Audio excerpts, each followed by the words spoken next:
This is WXOJLP Northampton, 103.3 FM, your Valley Free Radio station. Welcome. I'm Warren Odess-Gillette, and this is A Baha'i Perspective.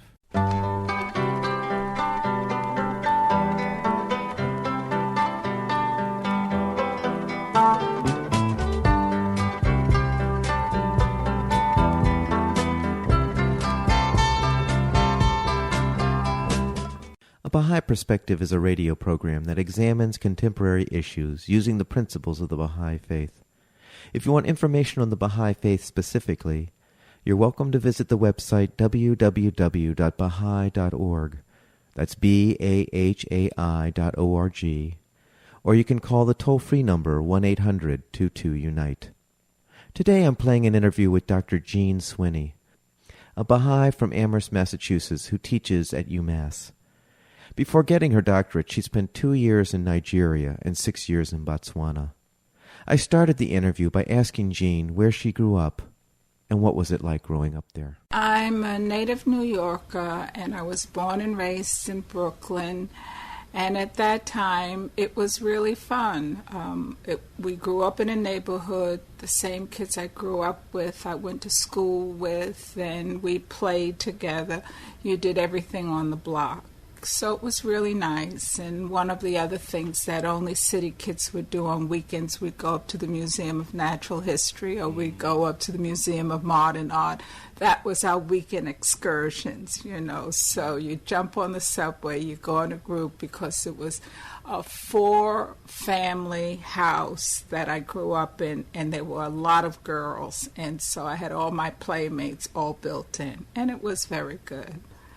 I guess what happens, I think that may be a little unique with Brooklynites versus maybe other people, is that what I know in growing up, my world was Brooklyn. Mm-hmm. I walked to school. I never hardly went into Manhattan. You know, as an adult, I would go in occasionally. I lived in Brooklyn. I went to school in Brooklyn. I worked in Brooklyn. Mm-hmm.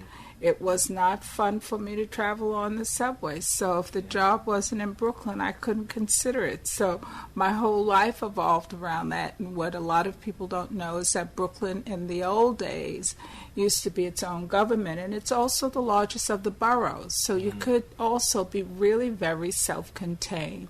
But, and that was that was my world. And it's interesting, until I sort of went to nursing school, my world really was in Bed-Stuy, you know. So I don't know about the other part of the world, but that was my world. Mm-hmm. It was all in sepia, you know. What school did you go to for elementary school? I went to all public schools. Mm-hmm. I was the first of my mother's 4 children, and I went to all public schools. My other sister, I was the experimental person probably, but I went to all public schools, and all schools you could walk to. Until I went to high school. I never even had to take a bus to school. Then I went to an all-girls school, and I did take a bus, but still close. But for public school, for junior high school, I went to PS 70 and junior high school 35, and we walked. No school buses. Yeah. And so this was a private high school you went to? Public. The all-girls school? Public. Really? They had an all-girls public school? At that time, you had an all-girls high school and an all-boys high school, and we were like matching schools.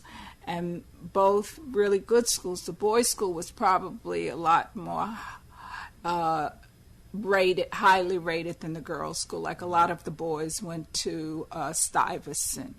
They tried to also get us to go into Hunter. So that these were public schools, and at that time, that's what it was. You know, they were not mixed. Okay, so that's the way it was for a long time? Or? Right. After I left New York, then it has changed. Because, see, I grew up in New York. I went to school in New York, and then I left New York. So over the period of time that I left it, it's now boys and girls high school. And, of course, they rebuilt it because it was an old school. But at that time, it was all girls education, all boys, and it was okay. You know, there was no stigma attached, and that was by choice, because there were co-ed schools that I could have gone to, but my choice was an all-girls high school. And, of course, my mother's choice.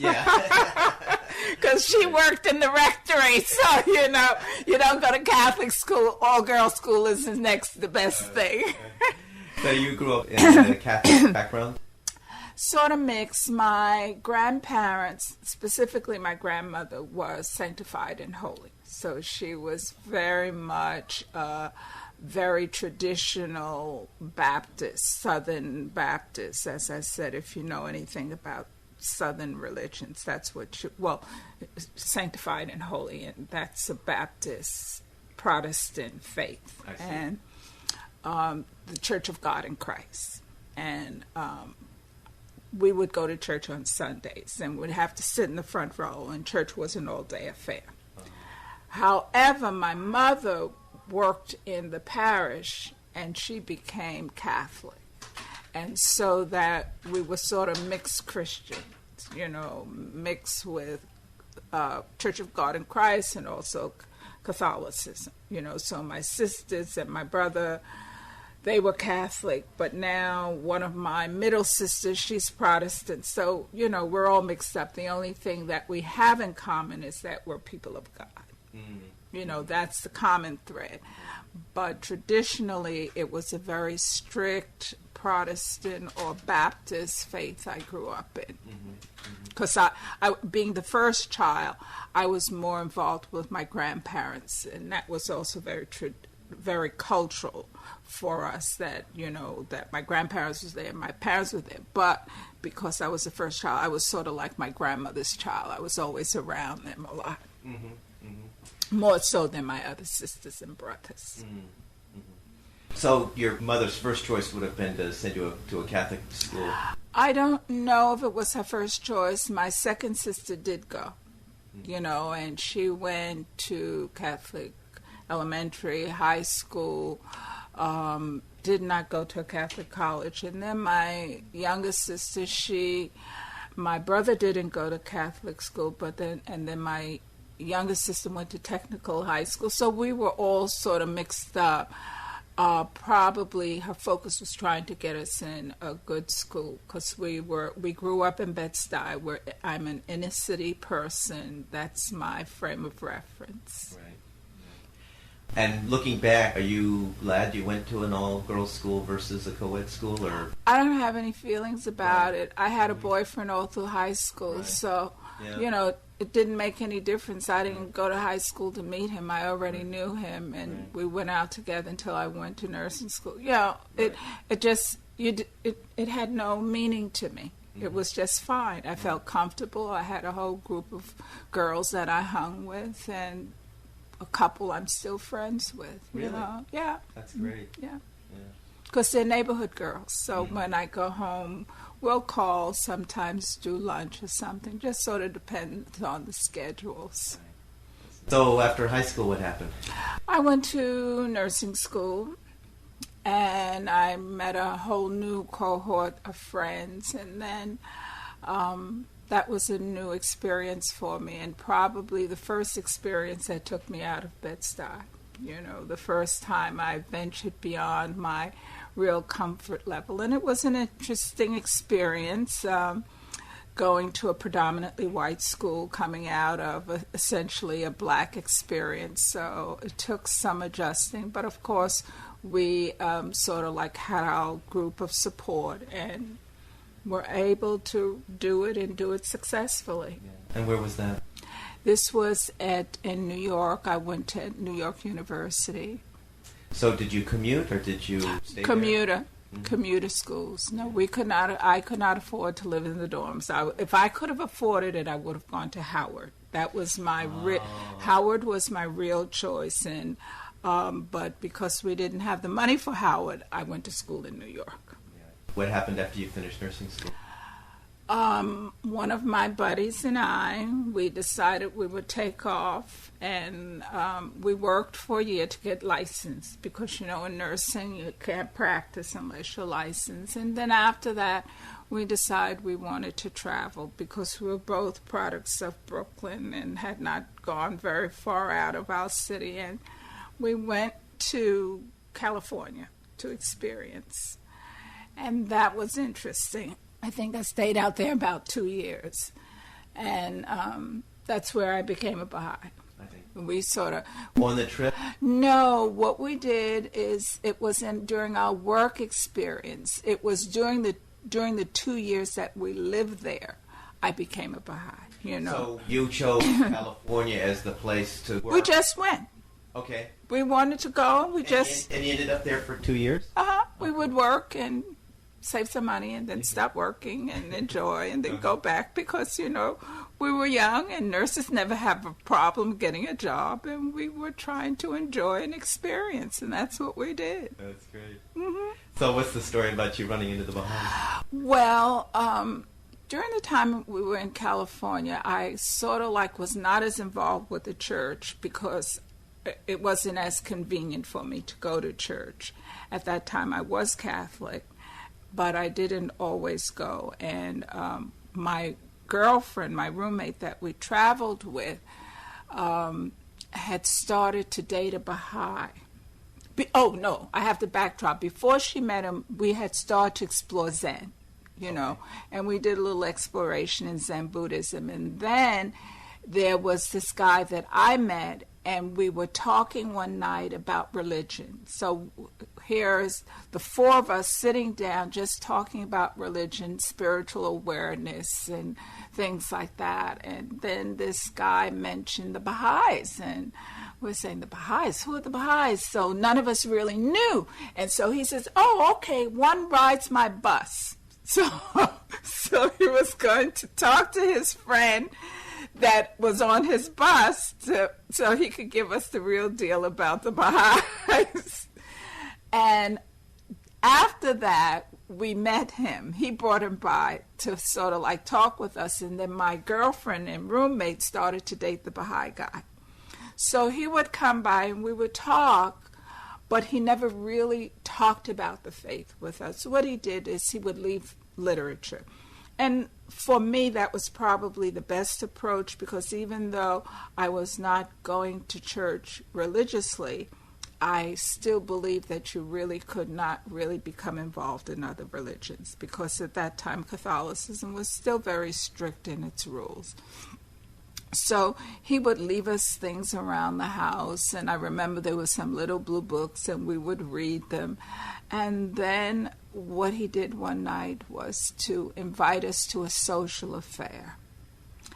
And it was essentially a party. And what California, this was in Los Angeles, and at that time what they had were a lot of youth. So we fit in just wonderfully. And so we really were not taught about the faith. We were socialized into the faith. You know, we sort of did the social things. And I was working evenings, so I didn't have unlimited evening times, but we did social things. And it was very interesting because they just accepted us on that level. And I don't think, except for one, I may have gone to 2 firesides. No, a fireside is? Baha'i meetings. I may have gone to 2 Baha'i meetings. The first one I went to, it was my boyfriend, who was not Baha'i, my girlfriend and I, so none of us were Baha'is, going to find this Baha'i meeting. And it was up in the hills somewhere in the hills of Hollywood. And I'm saying, oh my God, where are we going? Where are you taking us? You know, and so we finally get to where we were supposed to go to. And we go in the house and we look around, and I see this room full of white people, you know, and we had traveled from I don't know when, and I'm saying, where are we at? So we sit down, and then who was the speaker we heard was Julie Mitchum. She's Robert Mitchum's sister. Oh my gosh. And she's a Baha'i. Oh my gosh. Did you know that? Oh, yeah, she was.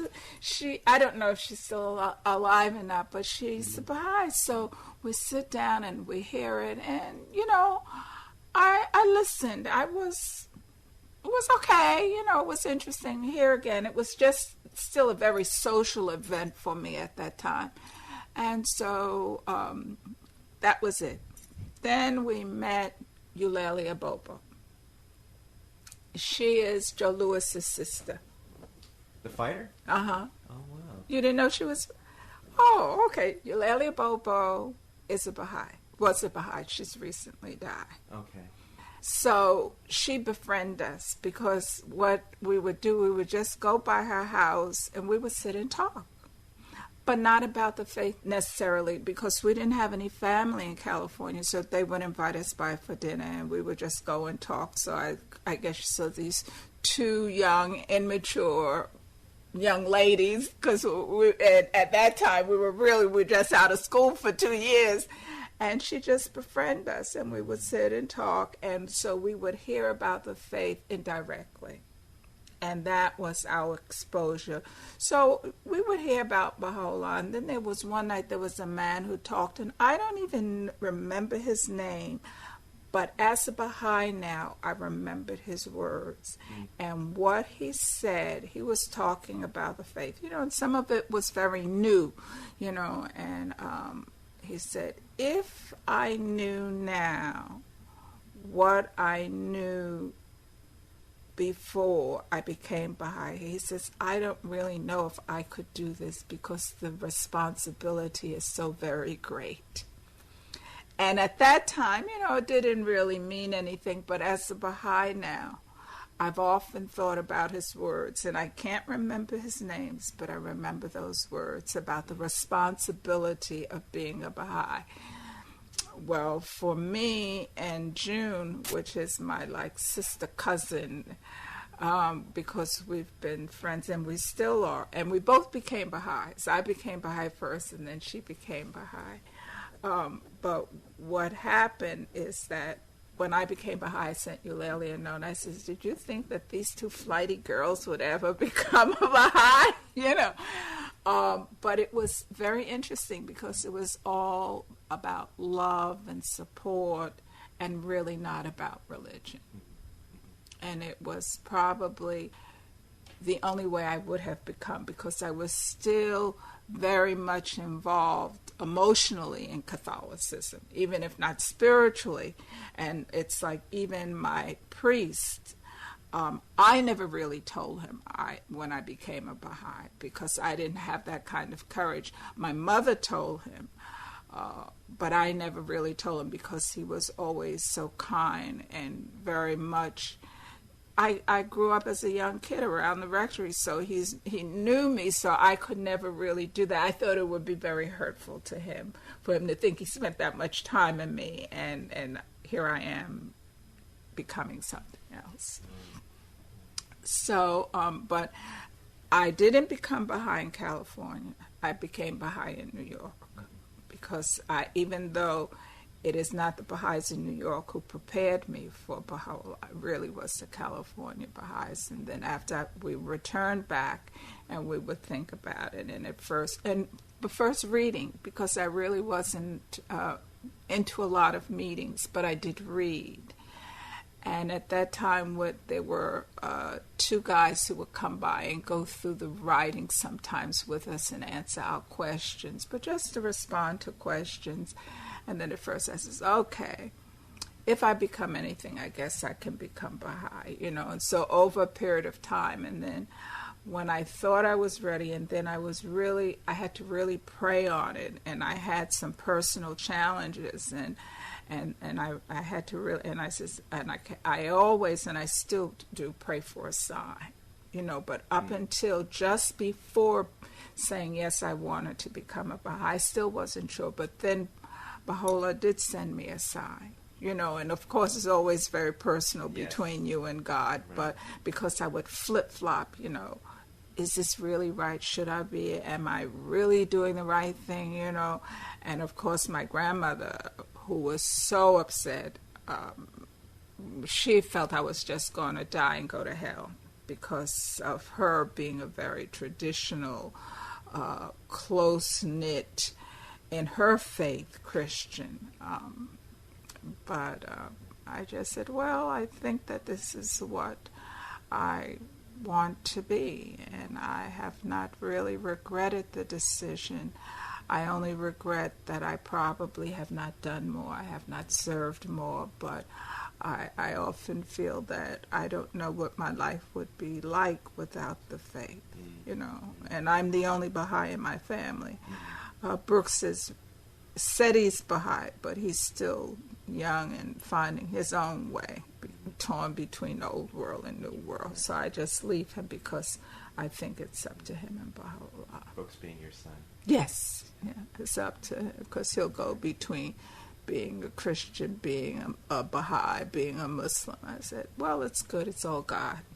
You know, that's my bottom line is always, this is a house of God.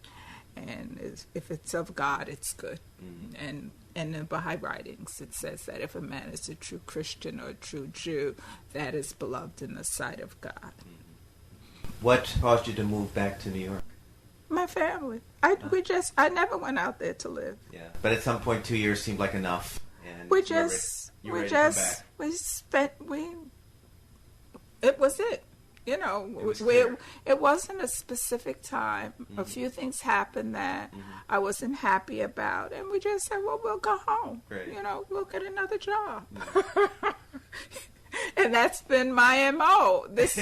I probably have been here longer than any other place in my life. You know, I've been blessed that jobs has not been my problem. Right. And once you don't have a problem, you can be as free as the wind. You know. So how long did you stay back in New York? When you got back? I stayed in New York until I went back, and I went back to school. And you went back to school to get a master's degree. You know. In nursing. I went back to school, and then I dropped out. I made a commitment of going to spread the word of God. And I felt that this is what I wanted to do. I was able to do it. You know, I was free. I knew I could get a job. I didn't have a job when I left, but I wasn't afraid. You know, I prayed about it, and I said, okay. Once again, I always have this tension with my family, you know, when I want to do something. But they've been very supportive, and I went. And where did you go? I went to Africa, yeah, and what country? I went twice. The first time I went to Africa, I went to Nigeria, and I went to Zaria, which was a small town, small village in northern Nigeria, Muslim. And it was an interesting experience, and I guess one of the things that I came away from that experience with is that I was very naive, and that for a young, single Black woman, I should have been better prepared, you know, and not even to speak about going to a Muslim area, you know. It was extremely challenging, but I left really because I was always getting sick. I couldn't drink the water. Even though I did my own cooking, it was very challenging to me physically. It was a very difficult experience for me. And I left at the end of 2 years. I worked at Ahmadu Bello University, and, you know, I when I first came, I stayed with a family in Lagos, and we went all over trying to get jobs for me, and then finally I got one, and then I got a permit, and I moved north.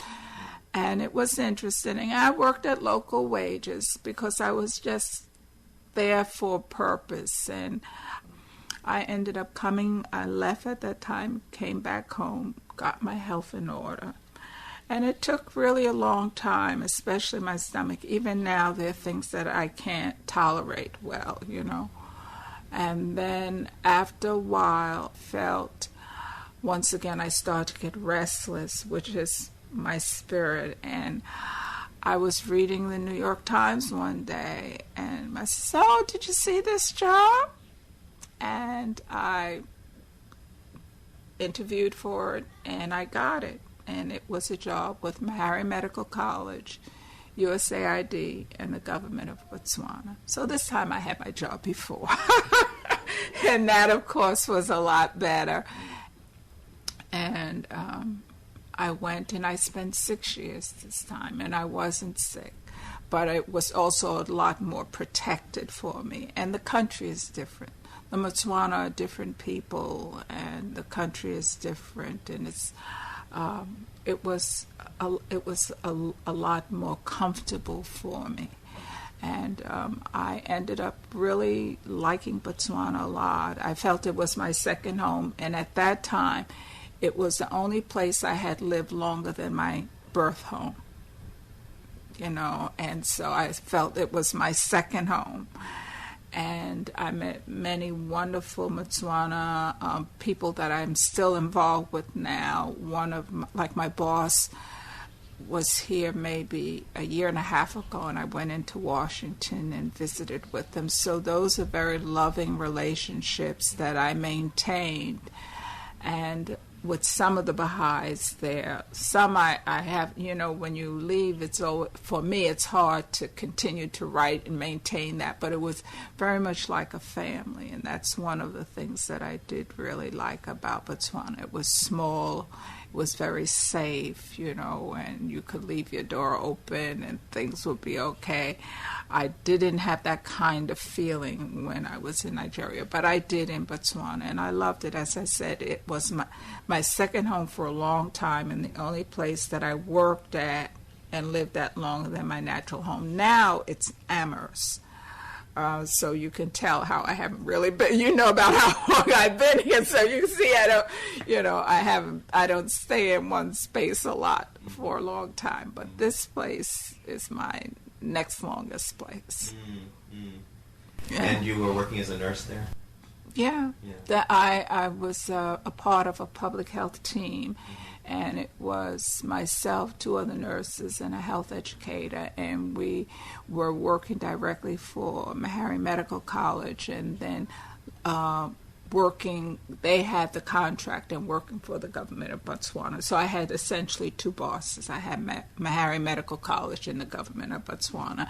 And what we did was develop a public health program for them, did a lot of in-servicing of their nurses, and I did a lot of going out to the villages and doing updates with them, bringing them in for in-service reviews. We sent a whole cadre of them to the U.S., like some came in for nurse practitioners, some came in to get their Ph.D. So it was educating the nurses there to return and training many of them in country for the additional responsibilities. And what were the factors that had you leave? My contract was over. That was a 6-year contract, and I came home. And I had a lot of ambivalence. My first year home, I spent a lot of time trying to leave the U.S. again. Didn't know how I would do in New York or in the U.S. because in Africa, everything was very natural. Everything was from the heart. It wasn't... Sometimes I think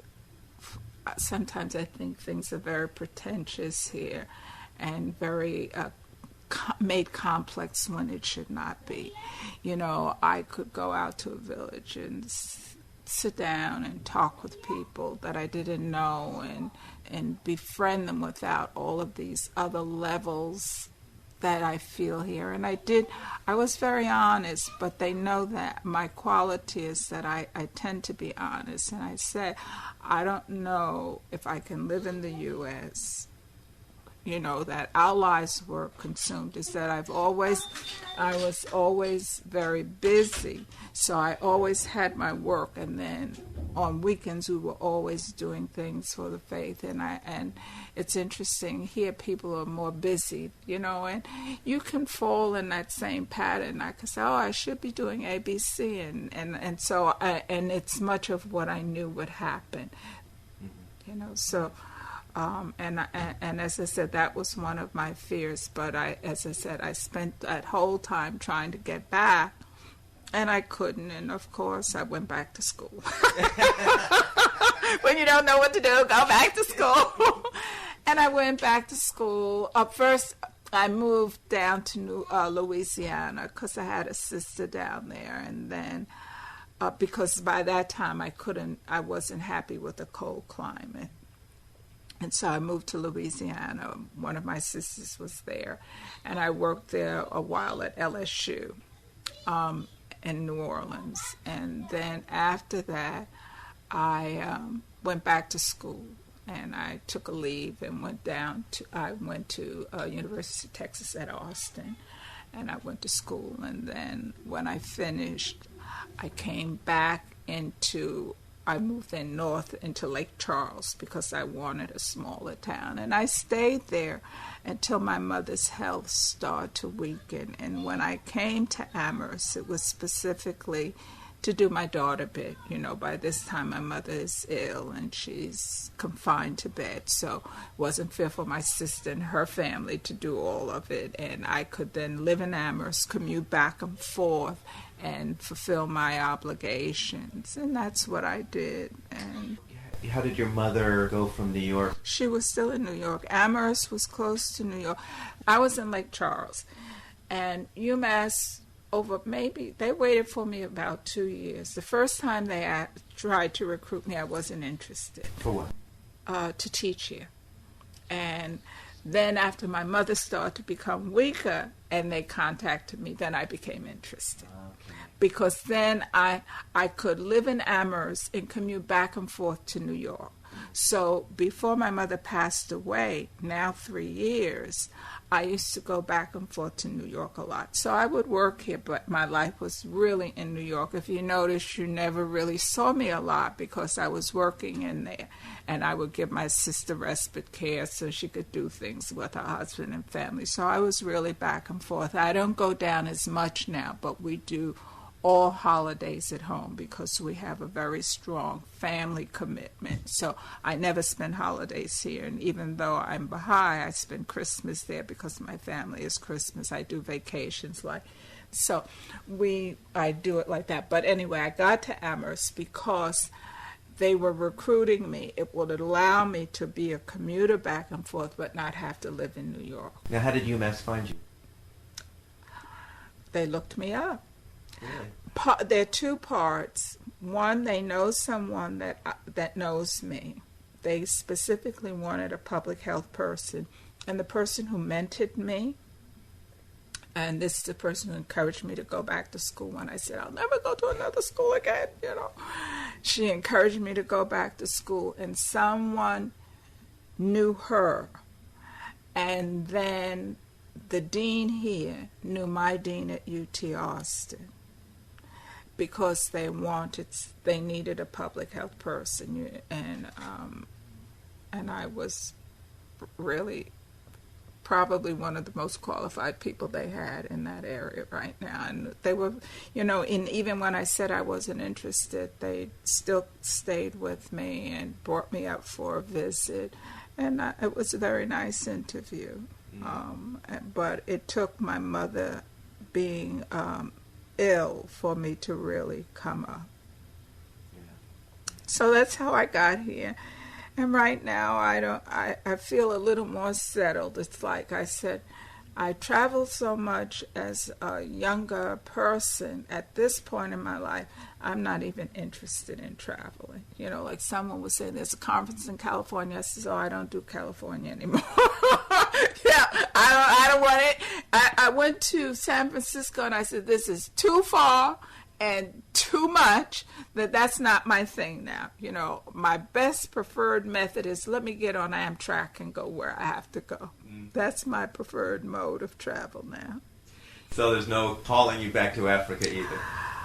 I would like to. That is something that I'm not going to say no to. But at this point, I have other family responsibilities. See, it's my family responsibilities that always bring me back. And so I don't know. I think I could do a trip, but I don't know if I could live there. Altogether, I lived in Africa 8 years. And I don't know if this time in my life I want to do that. I think I would do travel teaching and things like that, but I don't really know. I'm trying to help with my nieces, Brooks. You know, here again, we have in our family a really strong sense of family and responsibility to our family. And so right now, that's where I'm at. You know, but I've been blessed because when I had no responsibilities, I was able to do whatever I wanted. And my family kept everybody together. So, you know, now it's my turn. Now, was UMass the first opportunity for teaching, or were you teaching? I've always taught. I've taught since I went back to school. So I taught at a junior college in New York, and it's Kingsborough Community College. I taught there.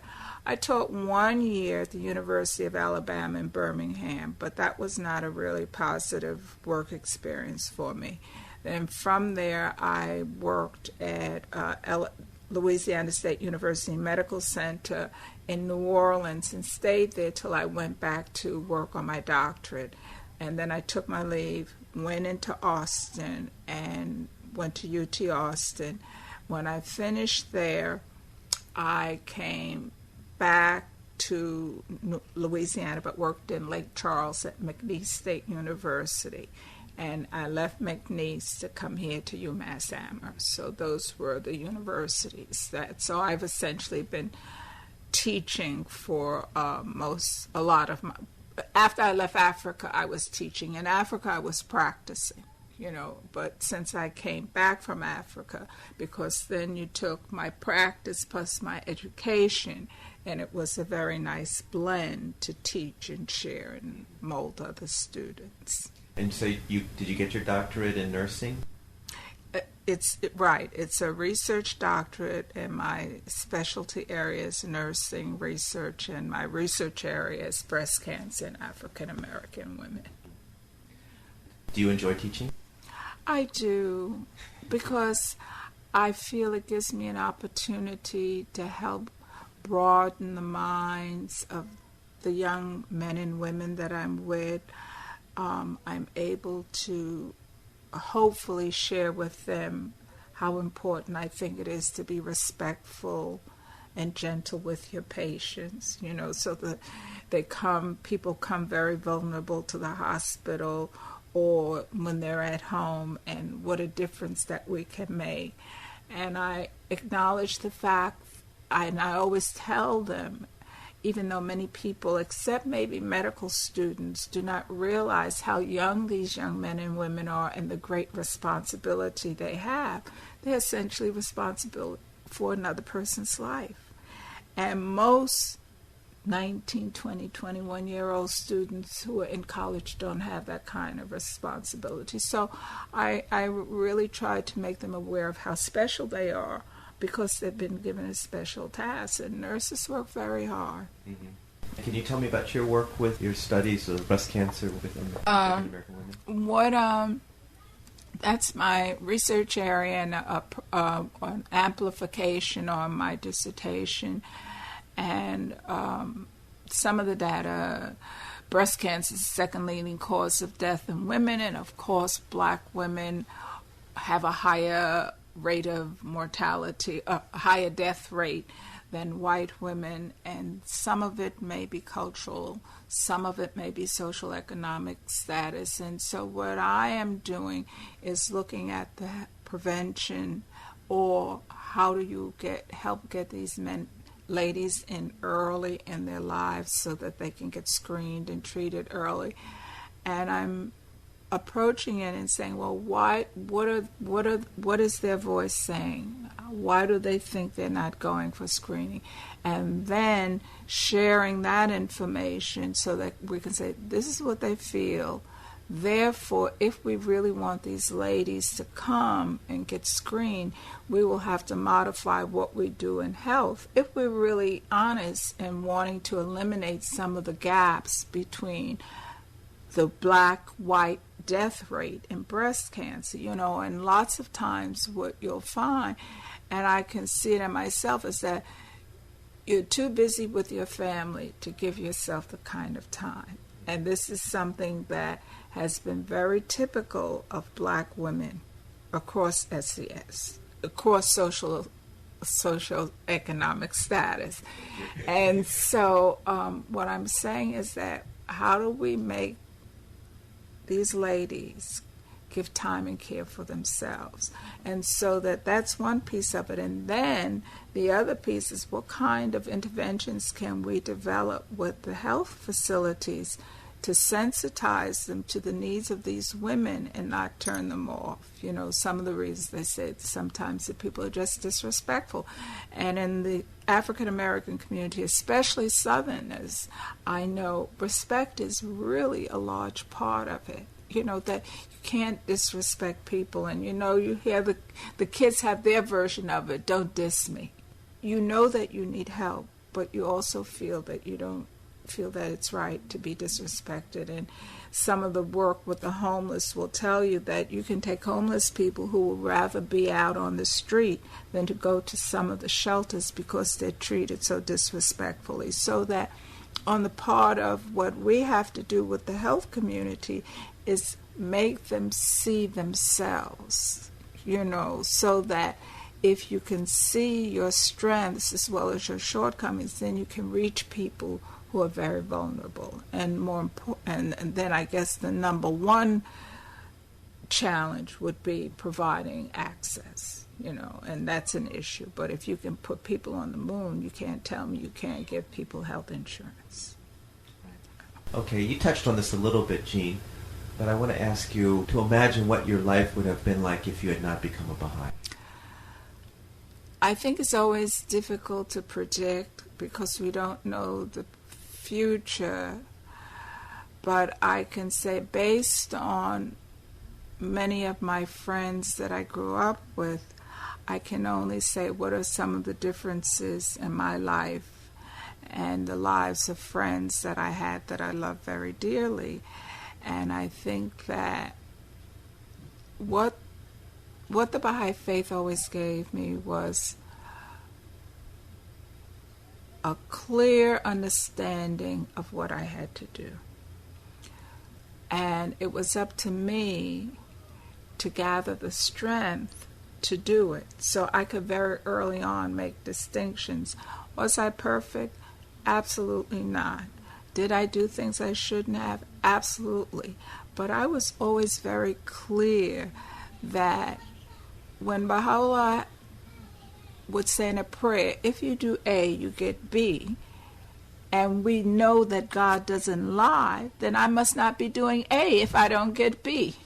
So therefore, my protection was that I really had to say, what you get is going to be really up to you. And then work to have faith that I don't have to do some of the things that my friends were doing, that I could be my own person, and that I can still love them, I can still go out. It's say that if we were going out and we were partying, I didn't have the need to drink. I could still go, and I don't have to say, oh, no, thank you, I don't drink. Just say, I'll have a glass of Coke.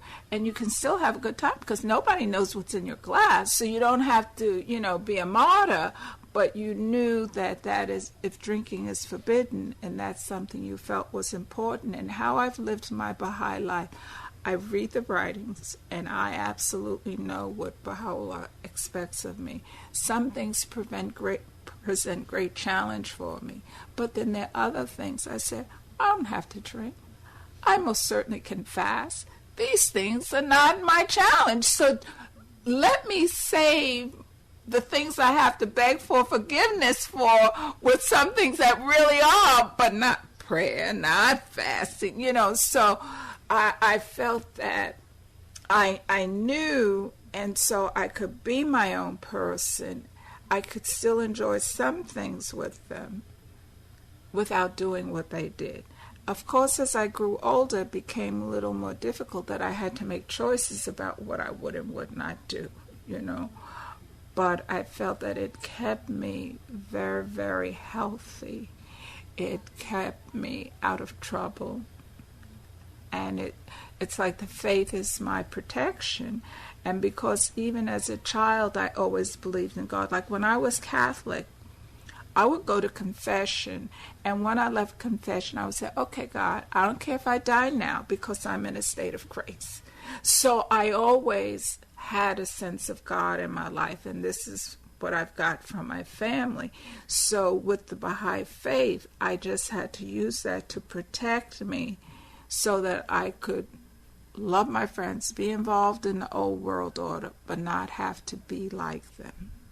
And that's a part of what I'm trying to teach my son, which is very challenging, but then he's a teenager, and, it's going to be more challenging for him. Plus, it's more challenging these days than in my days, that kids are different, but I think it protected me.